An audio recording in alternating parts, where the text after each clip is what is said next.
गहरे और घने जंगल के इंतहाई अंदरूनी हिस्से में एक ऐसी जगह थी जहां सूरज की किरणें भी बरसों से नहीं पहुंची थीं।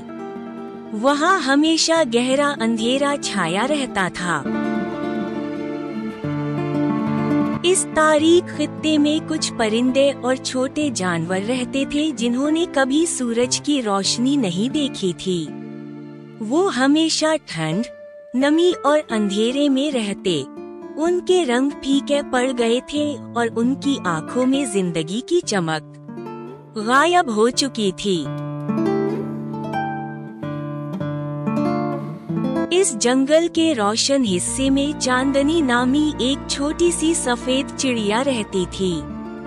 उसके परों की सफेदी में चांद जैसी चमक थी और जब वो उड़ती तो ऐसा लगता जैसे आसमान से एक रोशन सितारा गिर रहा हो।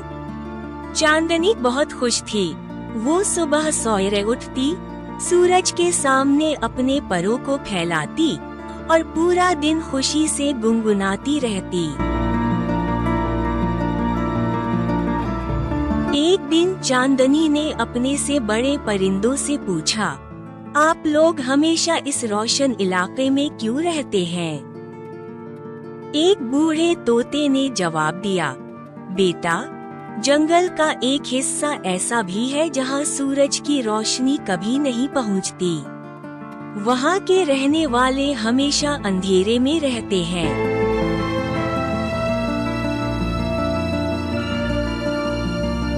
ये सुनकर चांदनी का दिल दुख से भर गया। उसने फैसला किया कि वो इस अंधेरे इलाके का रुख करेगी। जब वो अंधेरे खित्ते के करीब पहुंची तो उसे ऐसा महसूस हुआ जैसे वो रात के गहरे अंधेरे में दाखिल हो रही हो।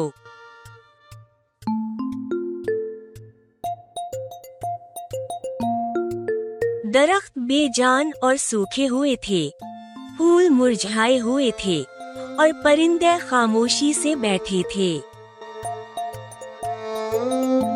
चांदनी ने वहाँ एक चिड़िया से पूछा, तुम यहाँ कैसे रहती हो? तुम्हें रोशनी पसंद नहीं है? चिड़िया ने उदासी से जवाब दिया, रोशनी? हमने कभी रोशनी देखी ही नहीं। हमारे आबाओ इजदाद से यहाँ अंधेरा ही है। चांदनी ने इन्हें अपने रोशन जंगल के बारे में बताया, सूरज की किरणों के बारे में बताया, फूलों के रंगों के बारे में बताया। सब परिंदे हैरत से इसकी बातें सुनते रहे, गोया वो कोई पुरस्कार कहानी सुन रहे हों। चांदनी ने सोचा कि अगर वो उनके लिए थोड़ी सी रोशनी ले आए तो इनकी जिंदगी बदल सकती है। वो फौरन वापस अपने जंगल में गई और एक बड़े से पत्ते पर बैठकर खुदा से दुआ करने लगी, ए खुदा, बराहे करम मुझे रोशनी का एक छोटा सा तोहफा अता करें ताकि मैं उसे अंधेरे में रहने वालों तक पहुंचा सकूं। खुदा ने चांदनी की दुआ सुन ली। खुदा ने एक किरण को अलग किया और चांदनी के परों पर उतार दिया। चांदनी के सफेद परों में अब सोने जैसी चमक आ गई। वो पूरे वजूद से रोशन हो गई, जैसे चांद और सूरज की रोशनी का मुरक्कब हो। चांदनी ने अपने रोशन परों के साथ वापस तारीक जंगल का रुख किया। जब वो वहाँ पहुँची तो उसके परों की रोशनी ने पूरे इलाके को जगमगा दिया। तारीकी में रहने वाले परिंदे पहली बार अपने आसपास का मंजर देखकर हैरान रह गए। इन्होंने रंग देखे, एक दूसरे के चेहरे देखे, दरख्तों की हकीकी शक्ल देखी। एक बूढ़े उल्लू ने, जो सालों से अंधेरे में बैठा था, आंसू बहाते हुए कहा, मैंने अपनी जिंदगी में पहली बार देखा है, ये कितना खूबसूरत मंजर है। चांदनी ने सब परिंदों को जमा किया और कहा, मैं तुम्हें ये रोशनी बांटना चाहती हूँ।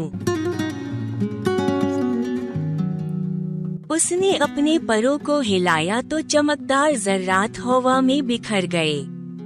ये जर्रात जहाँ जहाँ गिरे वहाँ छोटे छोटे रोशन पौधे उगाए। ये पौधे ऐसे थे जो बगैर सूरज के भी रोशनी खारिज कर सकते थे।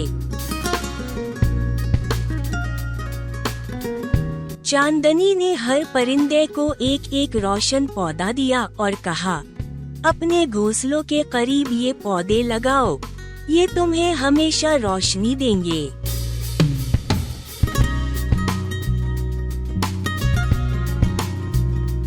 सब परिंदों ने खुशी खुशी ये पौधे लगाए।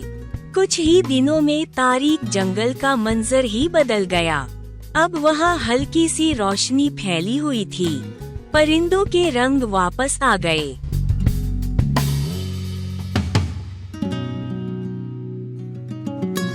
उनकी आंखों में चमक लौट आई और वो पहली बार खुशी से चहचहाने लगे।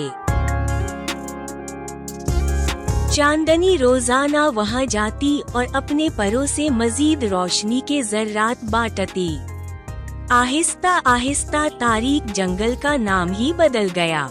अब उसे जगमगाता जंगल कहा जाने लगा। एक दिन सूरज ने चांदनी को ख्वाब में देखा और कहा, तुमने मेरी रोशनी का सही इस्तेमाल किया है। तुम्हारी आजजी और मोहब्बत ने एक मुर्दा जंगल में जिंदगी लूटा दी है। अब मैं तुम्हें एक खास तोहफा देता हूँ। अगली सुबह जब चांदनी ने अपने परों को देखा तो वो हमेशा के लिए रोशन हो चुके थे। अब वो न सिर्फ रात में बल्कि दिन में भी हल्की सी रोशनी खारिज करती थी।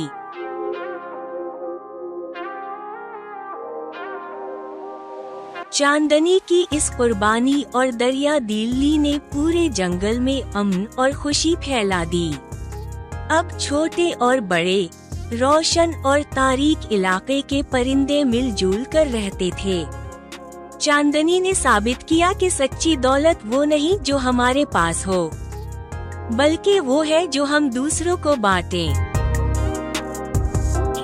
ये कहानी हमें सिखाती है कि इल्म, रोशनी और खुशियाँ बांटने से ही बढ़ती हैं।